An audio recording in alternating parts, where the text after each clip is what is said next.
என்ட்ரன்ஸில் வந்து ஓமன் கடலில் ஒரு அமெரிக்க கப்பல் வந்துருக்கு, சின்ன கப்பல், நேவி ஷிப். அதை வார்ன் பண்ணியிருக்காங்க ரேடியோவில். வார்ன் பண்ணி ஒழுங்காக ஓடி போயிரு, ஓமன் கடல் கரைக்குள்ளே நீங்கள் நிற்கிறீங்க, இப்போதைக்கு இந்திய பெருங்கடல் பக்கமாக நீங்கள் போயிடணும், இங்கே நின்னீங்கன்னா உங்கள் மீது தாக்குதல் நடத்துவோம்.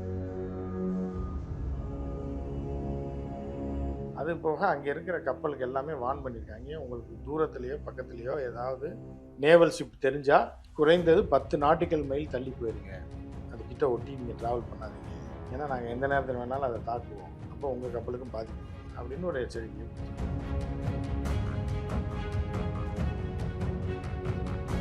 இப்படி தான் ட்ரம்ப் பண்ணிகிட்டு இருக்கான். ஒரு வாரம் அசிங்கமாக போட்டுட்ருக்கான் ஈரான் மக்களுக்கு, ஈரான் அரசாங்கத்துக்கு. அவன் அடி வாங்கியிருக்கான், சட்டைக்கிட்டெல்லாம் கிழிஞ்சி தொங்குதுன்னு மிக மோசமான நிலைமையில் இருக்கான். கருத்தியல் ரீதியாக பதில் சொல்ல முடியாத ஒரு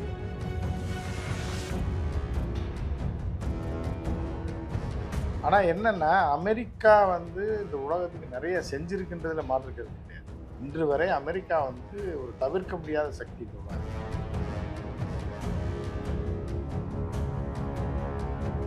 அமெரிக்க மனநிலை அப்படின்னா என்ன பண்ணுறது அப்படின்னா, அது வேற இது வேற.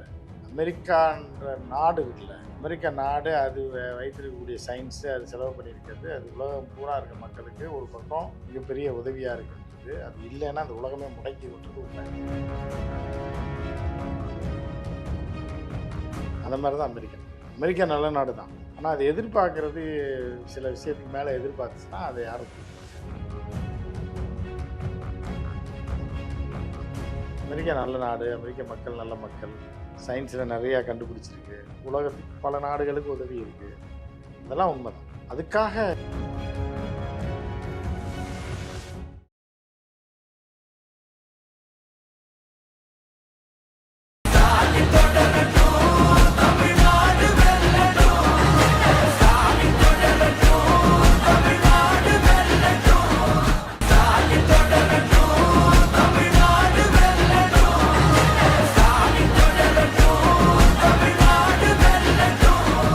ஆச்சி மசாலா, எந்த சமையலும் ருசி தேடும் ரகசியம். 20 ரூபாய். உலக தமிழர்களுக்கு வணக்கம். இது கிங் டிவி. இன்றைய நிகழ்வில் நம்மோடு அரசியல் விமர்சகர் திருமாவதி அவர்கள் இணைகிறார்கள். சார் வணக்கம். வணக்கம். கடல் வழிப்பாதை, ஹார்முஸ் கடல் வழிப்பாதையை கைப்பற்றி விட்டோம், கப்பல்களை எல்லாம் கொண்டு வந்து நிப்பாட்டி அப்படின்னு அமெரிக்கா அறிவித்த அறிவிப்பு. மறுபுறத்துல ஈரான் அப்படியெல்லாம் நடக்கலன்னு சொல்றதா வரக்கூடிய அறிவிப்பு. இரண்டுல எது நான் உண்மை, என்ன நடந்தது? ரெண்டுமே நடக்கல அப்படின்னு புரிஞ்சுக்கலாமா? ரெண்டுமே நடக்கல. ஹார்முஸ் கடல் அப்படிதான் இருக்கு, அது ஆரோக்கியம் அது அப்படி தான் இருக்குது. அங்கே அது வந்து அந்த நாட்டுக்கு பக்கத்தில், ஈரான் பக்கத்தில் இருக்கிறதுனால ஈரான் கட்டுப்பாட்டில் அது அப்படியே இருக்குது. இப்பவும் அப்படிதான் இருக்கா? இப்போ அப்படிதான் இருக்கு. சரி, அப்போ ட்ரம்ப்போட இந்த அறிவிப்பு, ட்ரம்ப் யாராவது சொல்லி ஏமாத்திட்டு இருக்காங்க, நம்ம அங்கே நிற்கிற ஆளை நிறுத்திருக்கோம் அது அப்படின்னா அதை வச்சு ட்ரம்ப் சொல்லிட்டு இருக்காருல, நாங்கள் அங்கே பிடிச்சிட்டோம் வச்சுட்டோம் அப்படின்னு. அது ட்ரம்ப்புக்கு அங்கேருந்து ரொம்ப தூரம், 12,000 கிலோமீட்டரு, என்ன நடக்குன்னே தெரியாது. எவனா ஒருத்தர் ஃபோன்லன்னா அங்கே தானே இருக்கேன். இந்த போலீஸ்லாம் பார்த்தீங்கன்னா பீட்டு இருப்பாங்க, அங்கே எங்கேயா டீ சாப்பிட போயிருப்பாங்க, இல்லை ஒன்று பாத்ரூம் வந்துட்டு போயிருப்பாங்க. அந்த நேரம் பார்த்தா ஏசி அந்த பக்கம் போயிடுவார், ஈசி காரில் போகும். என்ன இங்கே வீட்டில் நிற்கிறவன் நாளை காணாமல் உடனே போன எங்கேப்பா இருக்க அப்படின்னு. சார் வீட்டில் தான் சார் இருக்கேன். யோ எங்கேயா இருக்க, உண்மையாக சொல்லுங்கள் சார், வீட்டில் தான் சார் இருக்கேன், அங்கே தான் சார் அப்படின்னு ஆச்சு. ஏதாவது பேசுவாங்க, பேசிட்டு யோ நானே அங்கே தான் இருக்கேன் சார், பாத்ரூம் போவாங்க, அதை சொல்லியா ஏன் போய் சொல்கிறேன். அதே கதை தான் ட்ரம்ப்புக்கு சொல்லுங்க, நம்ம பிடிச்சிட்டோம், எண்ணெயை பூரா எடுத்துட்டோம் அப்படின்னோடனே ரொம்ப சந்தோஷமாக இருந்தேன்னு ட்ரம்ப் டெய்லி லூஸ் மாதிரி உளறிட்டு இருக்கு. ஆனால் அது வந்து என்னென்னா ஈரானோட கட்டுப்பாட்டில் சேஃப்டியாக இருக்குது. ஈரான் இன்னைக்கு கூட எச்சரிக்கை கொடுத்துருக்கு. ஏன்னா அமெரிக்கா கப்பலில் அந்த ஹார்முஸ் என்ட்ரன்ஸ்குள்ளே வந்துச்சு அப்படின்னா இன்னைக்கு கூட வார்ன் பண்ணியிருக்காங்க. என்ட்ரன்ஸில் வந்து ஓமன் கடலில் ஒரு அமெரிக்க கப்பல் வந்துருக்கு, சின்ன கப்பல், நேவி ஷிப்பு. அதை வார்ன் பண்ணியிருக்காங்க ரேடியோவில். வார்ன் பண்ணி ஒழுங்காக ஓடி போயிரு, ஓமன் கடல் கரைக்குள்ளே நீங்கள் நிற்கிறீங்க, இப்போதைக்கு இந்திய பெருங்கடல் பக்கமாக நீங்கள் போயிடணும், இங்கே நின்னீங்கன்னா உங்கள் மீது தாக்குதல் நடத்துவோம் அப்படின்னு சொல்லி இறுதி எச்சரிக்கைன்னு சொல்லி அந்த ஆடியோ கூட எல்லா இடத்துலையும் வந்திருக்கு. அதுக்கப்புறம் அந்த கப்பல் அப்படியே இந்திய பெருங்கடல் வழியாக போயிடுச்சு, அமெரிக்க கப்பல். அது போக அங்கே இருக்கிற கப்பலுக்கு எல்லாமே வார்ன் பண்ணியிருக்காங்க, உங்களுக்கு தூரத்துலேயோ பக்கத்துலேயோ ஏதாவது நேவல் ஷிப் தெரிஞ்சால் குறைந்தது 10 நாட்டிக்கல் மைல் தள்ளி போயிருங்க, அதுக்கிட்ட ஒட்டி நீங்கள் ட்ராவல் பண்ணாதீங்க, ஏன்னா நாங்கள் எந்த நேரத்தில் வேணாலும் அதை தாக்குவோம், அப்போ உங்கள் கப்பலுக்கும் பாதிப்பு வரும் அப்படின்னு ஒரு எச்சரிக்கையும் கொடுத்துருக்காங்க. இதுதான் நடந்துட்டு இருக்கு, உண்மை இதுதான் இல்லையா? மீண்டும் மீண்டும் இந்த மாதிரியான பொய்யை கட்டமைக்கிறதுல ட்ரம்ப்புக்கு என்ன லாபம்? ஆனா ஏதோ ஒண்ணு இருக்கும்லண்ணே, ஏதோ ஒண்ணு பண்ணணும்ன்றது இருக்கும் இல்லையா? லாபம் என்னன்னா, தொடர்ந்து அடி வாங்கினா வெளியே கேவலமா இருக்கும்ல பார்க்கும்போது. அப்போ பொய் சொல்ல தான் செய்யும். கண்ட இடத்துல அடி வாங்குற ஒருத்தன் என்ன பண்ணுவான்?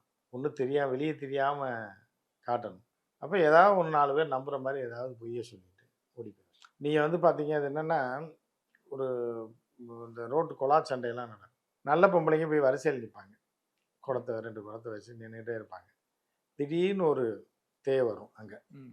தேவனா தேவதை. தேவதை. நீங்க ஏதாவது ஆமா, தப்பா அந்த ஏரியா புரிஞ்சுக்க. ஆமா. தேவதை. திடீர்னு வந்து தள்ளுறி பானைய தள்ளுறி.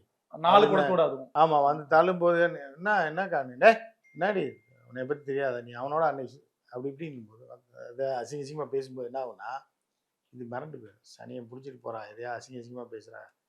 இந்த நாய் வேற வந்திருக்கு. போ புடிச்சிட்டு போம்மா அப்படின்னு சொல்லி விலகிருவாங்க. அந்த மாரி ஆள் வந்தாலே. ஆமா. துஷ்டனை இந்த கண்டா மாரி ஆட்களோட இது என்னன்னா, அறிவுபூர்வமாவோ, ஒரு கேள்விக்கு பதில் சொல்லவோ, இல்ல ஒரு விவாதத்துக்கு வரவோ தயாராக இல்லாம என்ன பண்ணுவான்னா, டக்குன்னு கெட்ட வார்த்தையில பேசிட்டு எந்திரிச்சு ஓடி போயிருவான். நீங்க டிபேட்லலாம் பார்த்தீங்கன்னா ஆமா, தெரியும். ஆமா. இல்லன்னா நெறைய வேற பேர எங்கேயாவது பார்த்துருக்கேன். வெளியில வேற காலேஜ் கிலேஜ்ல இருந்தா கூட ஏதாவது ஒரு ஆரோக்கியமான வாக்குவாதம் நடந்ததுன்னா, அசிங்க அசிங்கமா பேசிட்டு ஓடி போடுறான்னா ஒருத்தன் அவன் அடிமுட்டாள்ன்னு அர்த்தம். அவன் இது இருக்கிறதுல ஆகப்பெரும். சரக்கு இல்லன்னு அர்த்தம். ஆமா, ம். கருத்தியல் இல்ல. ஆமா. அதுக்கு போய் எதையாவது ஒண்ணு வஞ்சி விட்டு ஓடிடுது. இப்படிதான் ட்ரம்ப் பண்ணிட்டு இருக்கான் ஒரு வாரமா. அசிங்க அசிங்கமா போட்டுட்டு இருக்கான் ஈரான் மக்களை பத்தியும், ஈரான் அரசாங்கத்தை பத்தியும். அவன் அடி வாங்கியிருக்கான். சட்டை கிட்டையெல்லாம் கிழிஞ்சு தொங்குதுன்னு அர்த்தம். மிக மோசமான நிலைமையில இருக்கான். கருத்தியல் ரீதியா பதில் சொல்ல முடியாத ஒரு. இன்னைக்கும் சிலர் ஊடகங்கள்ல இந்த உலக செய்தி எல்லாம் பகுத்து ஆய்ந்து பேசுவதாக சொல்லி அமெரிக்காவுடைய பலம் புரியாம நீங்க பேசிட்டு இருக்கீங்க. அமெரிக்கா நினைத்தால் ஒரு இரவுல நரகத்துக்கு அனுப்ப முடியும், யாரை வேண்டுமானாலும் அப்படின்னு சொல்றாங்கல்ல, அவங்க யாரு? வந்து அவங்க யாரு அப்படின்னா, ஏதோ அமெரிக்கா கால் நக்கி பிழைக்கிறவங்க தான் அவங்க. எப்படின்னா, சென்னையில ஆழ்வார்பேட்டையில இருக்கு சார், சென்னையில இருக்காங்க. இல்லை சென்னையில் எல்லாம் அவங்களுக்கு என்னன்னா விசா ப்ராப்ளம். இப்படி ஆதரிச்சு பேசி நாளைக்கு போய் ஈன்னு இழிச்சு நின்னோம்னா அமெரிக்கா விசா கிடைச்சிரும். நாளைக்கு நம்ம பிள்ளை குட்டியை அங்கே அனுப்பும்போது விசா வாங்கணும். அமெரிக்கா விசா வாங்கணும்னா பாருங்க, நான் வந்து உங்களுக்கு ஆதரவாக பேசியிருக்கேன்னு காட்டுறதுக்காகனா ஒரு சில ஜென்மங்கள் இருக்குது. அதுக்கப்புறம் அமெரிக்க பைத்தியங்கள் அது. அங்கே பிள்ளைங்கள வாழணும், நம்ம போய் இருக்கணும், நல்ல வாழ்க்கை வாழணும்னா எதை வேணாலும் செய்யலான்ற கும்பல் அது. அந்த கும்பல் வந்து அந்த கும்பலுக்கு உலக அரசியல்லாம் தெரியாது. அமெரிக்காவை நக்கணும், அமெரிக்கா பெரிய நாடுன்னு சொல்லிட்டு அவனை நக்கி பிழைக்கணுன்றது அவங்களோட எண்ணம். இந்த அமெரிக்கா ஆதரவான மனநிலை இங்க உட்காந்துட்டு அமெரிக்கா பத்தி பேசுறது அப்படின்றது அதெல்லாம் பேசுகிறேன். இவங்களுக்கு சின்ன வயசுலேருந்தே மனசில் வந்து அந்த அமெரிக்கா உடைய அந்த இது வந்து உள்ளே பூந்துடும். நான்லாம் அமெரிக்கா மண்டப்புழு உள்ளே பூந்துடும். சின்ன வயசுலேயே பூத்தி விட்ருவாங்க. படித்து என் பையன் அமெரிக்கா போக போகிறான், யூஎஸில் இருக்க போகிறான், இதில் ஒர்க் பண்ண போகிறான், அதில் ஒர்க் பண்ண போகிறான் அப்படின்னு சொல்லியே மெண்டல் மாதிரி ஆயிடுவாங்க. மெண்டல் மாதிரி ஆகி இவனும் அனாதை ஆயிடுவான். யார் படிக்க வைக்கிற தாய் தகப்பா இருக்கான்ல, அனாதையாக சுற்றி இருப்பாங்க. வளசரவாகத்துலேயும் மேடவாகத்துலேயும் தனியாக பார்க்குறதுக்கு கூட ஆள் இல்லாமல் சுகர் வந்து வீட்டுக்குள்ளே தனிப்பேய் மாதிரியே வாழ்ந்து இதை கொண்டு அனாதாசிரமத்தை சேர்த்து விட்றாங்க. அதுக்கு ஏன் உன் மகனை அமெரிக்காவில் போய் படிக்க வைக்கணும்? அனாதாசிரமத்தில் நீயே சேர்ந்துடலாமே. எதுக்கு உன் பையனை படிக்க வச்சு அங்கே அனுப்பி விட்டு அவனும் உன்னை பார்க்க விடாமல், உன் டெட் பாடியை கூட பார்க்க விடாமல் அவனை அங்கே வச்சுக்கிட்டு இந்த மாதிரி மனநிலை பிடித்த மனப்பைத்தியங்கள் நிறைய, அமெரிக்க பைத்தியங்கள் நிறையா, ஒரு மனநோய் மாதிரி. அந்த மனநோயாளிகளில் ஒரு பிரிவு தான் இதெல்லாம். அமெரிக்கா ஜெயிச்சிடும், அமெரிக்கா தான் நம்பர் 1. ஆனால் என்னென்னா, அமெரிக்கா வந்து இந்த உலகத்துக்கு நிறைய செஞ்சுருக்குன்றதுல மாற்றுக்கிறது கிடையாது. இன்று வரை அமெரிக்கா வந்து ஒரு தவிர்க்க முடியாத சக்தி இந்த உலகத்தில். அமெரிக்கா முடங்குச்சு அப்படின்னா உலகமே முடங்கிடும் அப்படின்றது உண்மைதான். அது 100க்கு 100 உண்மை. என்னென்ன அதே டூன், அதே மயிலாப்பூர் டூனு இல்லை மைனாரிட்டோர் இல்லை. இப்போ நீங்களே நாளைக்கு நீங்கள் தெருவில் நிற்பீங்க. யூடியூப் க்ளோஸ் பண்ணிட்டானா என்ன பண்ணுவீங்க? நீங்கள் நெட்ஒர்க்கை கட் பண்ணிட்டானா என்ன பண்ணுவீங்க? இமெயிலை கட் பண்ணால் என்ன பண்ணுவீங்க? விண்டோஸ் இல்லைன்னா என்ன பண்ணுவீங்க? கூகுள் இல்லைன்னா என்ன பண்ணுவீங்க? நாளைக்கே தெருவுக்கு வந்துடுவாங்க. இந்தியாவில் 40-35% பேர். அது மயிலாப்பூர் மணலில் கிடையாது. அதாவது பாஞ்சா ஒரே ஐடியா அவன் மேலே முழுசாக பாயிறது, இல்லைன்னா அவனை எதுக்குறதுன்றது ஏற்றுக்க முடியாது. அமெரிக்க மனநிலை அப்படின்னா என்ன பண்ணுறது அப்படின்னா, அது வேற இது வேற. அமெரிக்கான்ற நாடு இருக்குல்ல, அமெரிக்கா நாடு அது வைத்திருக்கக்கூடிய சயின்ஸு, அது செலவு பண்ணியிருக்கிறது, அது உலகம் பூரா இருக்க மக்களுக்கு ஒரு பக்கம் மிகப்பெரிய உதவியாக இருக்குன்றது. அது இல்லைன்னா அந்த உலகமே முடங்கிருன்றது உண்மை. அதே நேரத்தில் அவன் சொல்கிறதுக்கு இப்போ ஒருத்தர் என்ன பண்ணுறான்னா, ஒரு சிம்பிள் உதாரணம். ஒரு சூப்பராக ஒரு பொண்ணு இருக்கான், செம்ம ஃபிகர். அவனுக்கு ஒரு அண்ணன் இருக்கான், அவனுக்கு ஒரு ஃப்ரெண்டு இருக்கான். ரைட்டு, 2 பேரும் நல்லா பழகுறாங்க, ரொம்ப க்ளோஸாக இருக்காங்க. இப்போ இவன் அவனுக்கு பயங்கரமாக உதவி பண்ணுறான். அவனுக்கு இப்போ தம்பி இருக்கான்னு அந்த ஃபிகரோட தம்பி இருக்கான். அது நிறையா படத்தில், விஜய் படத்தில் கூட இருப்பான். உப்மா ஃபேமிலியாடா நீங்கள்லாம் அப்படின்ற மாதிரி. அந்த மாதிரி தம்பி இருக்கான்னு அவனுக்கு எல்லாம் செய்கிறான். அவன் அந்த குடும்பம் கொஞ்சம் கஷ்டத்தில் இருக்க, எல்லாம் படிக்க வைக்கிறான், எல்லாம் படிச்சுட்டு இது எல்லாம் அவங்க அக்கா தான் அப்படின்னா அது எப்படி ஒத்துக்க முடியும்? உங்கள் அக்கா எனக்கு கட்டி கொடுத்தே ஆகணும், அதை ஒத்துக்க முடியாதுல்ல. ஃப்ரெண்ட்ஷிப்பு பழக்கம் வேறு, இது வேறு. அந்த மாதிரி தான் அமெரிக்கா. அமெரிக்கா நல்ல நாடு தான், ஆனால் அது எதிர்பார்க்கறது சில விஷயத்துக்கு மேலே எதிர்பார்த்துச்சுன்னா அதை யாரும் கொடுக்க முடியாது. அதுக்காக வந்து இது கொடுத்தே ஆகணும் நீ அப்படின்னு கேட்டால் அப்படி இருக்கும். பல தமிழ் படங்கள் இருக்கும்ல, நல்ல கில்லி எடுத்துக்காட்டு. படத்தோட கதையாக தானே. தாய் மாமன் பெரிய ஆள், ரைஸ் மில்லாம் வச்சுருப்பான், ம், அதுக்காக பெரிய ரவுடியாக இருப்பான், அதுக்காக அவன் மகளை கொடு அப்படின்னு கேட்கும்போது தானே பிரச்சனை ஆரம்பிக்கும். அதானே. ம், புரியுதா உங்களுக்கு? அதுதான் அமெரிக்கா. ஓ. அமெரிக்கா நல்ல நாடு, அமெரிக்க மக்கள் நல்ல மக்கள், சயின்ஸில் நிறையா கண்டுபிடிச்சிருக்கு, உலகத்துக்கு பல நாடுகளுக்கு உதவி இருக்குது, ம். அதெல்லாம் உண்மைதான். அதுக்காக இதை கேட்கும்போது கேட்கக்கூடாத கேட்டால் எப்படி கொடுக்கணுன்றது தான். அப்புறம் அது ஒன்றில் தான் பிரச்சனை வருதே தவிர வேறு எதுவும் கிடையாது. இந்த ஹார்மூஸ் கடல் வழி பாதையை கைப்பற்றுவதுதான் அமெரிக்காவோட இலக்குன்னு அதெல்லாம் கிடையாது. அதெல்லாம். அதெல்லாம் கிடையாது. நீங்கள் வேற எங்கேயோ இறங்கி அடி வாங்கினதில் அங்கே வந்து நிற்கிறாங்க. இப்போ நாய் வந்து இது எதுக்கோ வரும், வாங்குற அடியில் முக்குல போய் கத்திட்டு இருக்கு. அதனால் அந்த முக்குல எதையோ சாப்பிட்றதுக்கோ இல்லை எதையோ பிடிக்கிறதுக்கு வந்துருக்குன்னு சொல்ல முடியாது. அது அடி வாங்கினதை அடுத்த தெருவில் வாங்கிட்டு ஓடி வந்து இங்கே நிற்கிதுன்னு அர்த்தம். அதனால் அது ஹார்மூஸை குறி வைக்கல, அது குறி வச்சது வேற, விழுந்த இறை வேற. அதனால் இங்கேருந்து கத்திட்டு இருக்குன்ற மாதிரி அது ஒரு உதாரணமாக வச்சுக்கலாம். எடுத்துக்காட்டு. எனக்கு ஒன்று புரிதலுக்காக கேட்குறேன். ஆனால் முக்குல ஒரு நாய் கத்துனோன்னா இன்னொரு முக்குல இன்னொரு நாய் கத்தும்ல, ஆமா. அது எந்த நாய்? அது எல்லாமே இந்த பரவலாக அது ஜென்ரலாக இருக்கிறது. அதுக்கு ஆதரவாக இது என்ன பண்ணுச்சுன்னு தெரியாது, ஆனால் இது கத்துது அப்படின்னா இதை நம்ம சப்போர்ட் பண்ணணும் அப்படின்ற மாதிரியான சிலது அப்படியே போயிட்டு இருக்கும் ஜென்ரலாக. அந்த மாதிரி அது வந்து சில அமெரிக்க பைத்தியங்கள் இருக்காங்க, அவங்களுக்கு வேறு எதுவுமே தெரியாது. அமெரிக்கா நம்பர் 1, அது ஜெயிச்சிடும், இப்படியே ஓடிட்டு இருப்பாங்க. அந்த மாதிரி கும்பலுக்கு வந்து அது எளவும் தெரியாது, என்ன நடக்குது எட்டுன்னு தெரியாதுன்றக்காக தான். நிறைவான கேள்வி.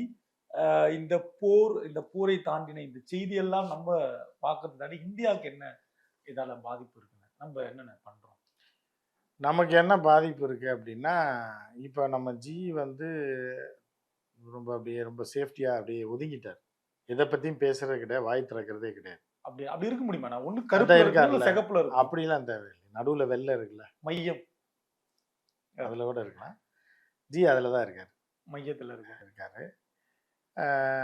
இப்போ மையத்தில் இருந்தோன்னா, இப்போ நீங்கள் வந்து லெஃப்ட் சைடில் போனால் பின்னாடி வர்ற வண்டி அடிச்சு தூக்கிடும். அந்த கிராஸ் பண்ணிங்கன்னா அங்கிட்ட இருந்து வர வண்டி அடிக்கும். நடுவில் அந்த இது இருக்கு பாருங்க, திட்டு போட்டுருக்கோம். அதில் நின்று ஓரளவுக்கு ஒன்றும் பிரச்சனை இருக்காது. இப்போ அதில் தான் நிற்கிறார். மதில் மேல் பூனை மாதிரி மதில் மேல் பண்ணல, அவர் அங்கேயே நிற்கிறாரு. அடி நிக்கிறோம். நிற்கிறதுனால தான் நம்ம இப்போ பெட்ரோல் டீசல் கேஸ் எல்லாம் வந்துட்டு இருக்கு, ஏதோ ஓரளவுக்கு வருது. ஓகே.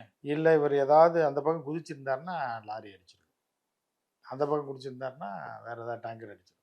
எந்த பக்கம் குதிச்சாலும் புதையிருக்கு புதையிருக்கு அப்படின்றதுலேருந்து தப்பிச்சிட்டாரு. அதனால நமக்கும் பெட்ரோல் டீசல் பிரச்சனை இல்லாமல் ஓடிட்டு இருக்கு. ரேட் ஏற்றுவாங்க. இப்போ இது அன்னைக்கு போலிங் அன்னைக்கு, அடுத்த நாள் போலிங் அன்னைக்கு சாயந்தரமே ஏற்றுவாங்க, அடுத்த நாள் ஏற்றுவாங்க. ஏற்றிட்டு அப்படி போயிட்டுருக்கோம். கேஸு போனவன் தான், கடைக்காரன்லாம் காலி தான். வீட்டு கேஸ் வந்து ஏதோ உருட்டி ஓட்டிகிட்டு இருக்காங்க. ஏதோ பிரச்சனை முடிஞ்சிச்சுன்னா, இப்போ ஒரு கப்பல் வந்திருக்கு, அது ஒரு 2 மாதத்துக்கு ஓடும். அதுக்குள்ளே பிரச்சனை தீர்ந்துச்சுன்னா நிரந்தரமாக போகும். இல்லை இந்த பிரச்சனை அப்படி தொடர்ந்துக்கிட்டே இருந்துச்சுன்னா நமக்கு ரெகுலராக கேஸ் 1.5 மாதத்துக்கு ஒரு டைம் தான் கிடைக்கும். கிடைக்கும்னு சொல்ல முடியாது. இப்படியே போச்சுன்னா திடீர்னு ஏதாவது போர் மாதிரி வந்துருச்சு அப்படின்னா பிறகு எடுத்து எரிக்க வேண்டியது. தேர்தல் தேதி, அதாவது ரிசல்ட் வர்ற அன்னைக்கு நீங்க இந்த அறிவு ரிசல்ட் வர்ற அன்னைக்கு இல்லை, தேர்தல் ரிசல்ட் வந்தா என்ன, வரல என்ன, போலிங் முடிஞ்ச உடனே. ஆமாம், அப்புறம் என்ன ரிசல்ட் வந்தா என்ன, எவன் எல்லாம் ஓட்டு போட்டு முடிச்சதுக்கப்புறம் ஏற்றிட வேண்டியதுன்னு நல்லா ஏற்றுவாங்க. அதுக்கப்புறம் கேஸ் சிக்கல் தான் எதிர்பார்க்கலாம். இவ்வளவும் இருக்கு இல்லையா? இவ்வளோ இருக்கு. நன்றிங்க.